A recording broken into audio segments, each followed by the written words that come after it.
Hello YouTube gardeners. Well, we are in a heat wave this week and all of this freshly planted spinach is going to hate it. We have one variety that is heat tolerant. These other varieties do not do well in the heat whatsoever. But in about 5 days, we're going to be back down to the upper 70s, maybe 80. So we just need to come up with a temporary protection for these guys to get them through this harsh heat over the next few days. And yesterday we took out the fabric cloth. We usually only use it for frost protection and sometimes pest protection, but it worked really great in keeping the moisture in and protecting these plants from the heat. You can see here's the division. We covered this entire area with the spinach seedlings, and it's nice and moist still. This area over here we did not cover, completely dry. If you go down deep enough, there's still moisture, but just from one day of the heat beaten on the soil, very dry. And all of the area that we covered with a couple layers of that frost cloth, the fabric cloth, still nice and moist, and these guys did great. We have these great mesh tents that fit over our 4x4 raised beds.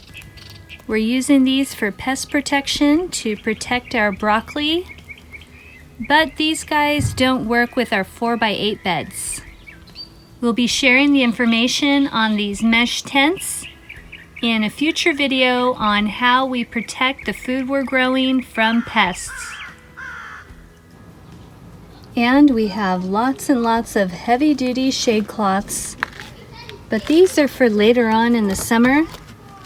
When the high temperatures hit, we have seen as high as 115 in our area, and that's when we get these shade cloths out. We get them set up over the raised beds for several weeks of heat protection.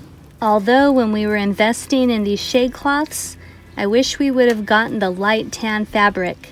This dark brown may absorb heat much more than the light tan, but they definitely provide great protection from the extreme 100+ temperatures that we get in Southern California. But the tomatoes are just loving the heat. These guys got in just last week, and I think they grew an inch yesterday. They're just soaking it up.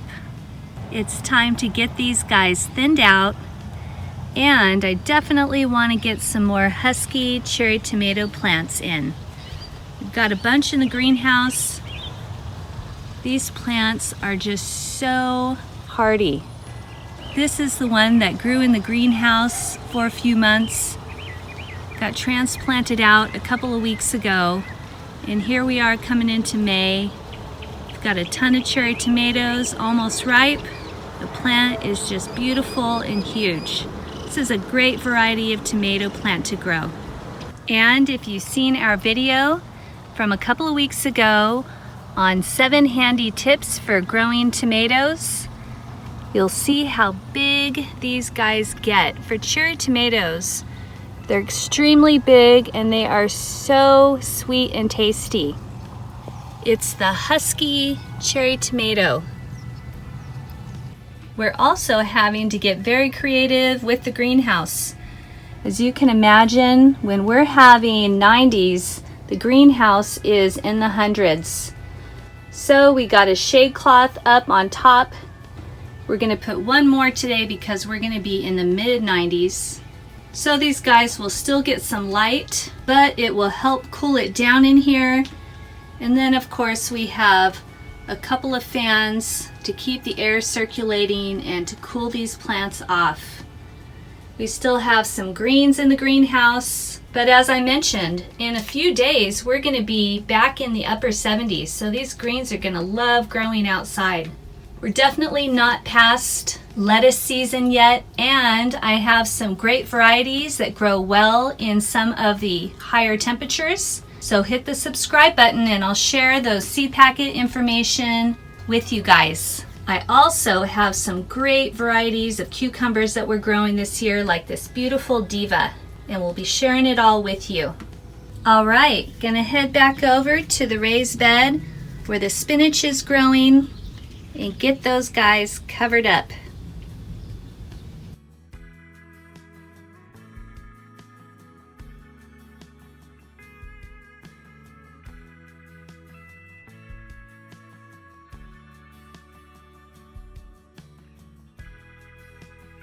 And here's the fabric cloth that we're using. Many of you are already using that for pest protection, frost protection. You may even be using it for heat protection.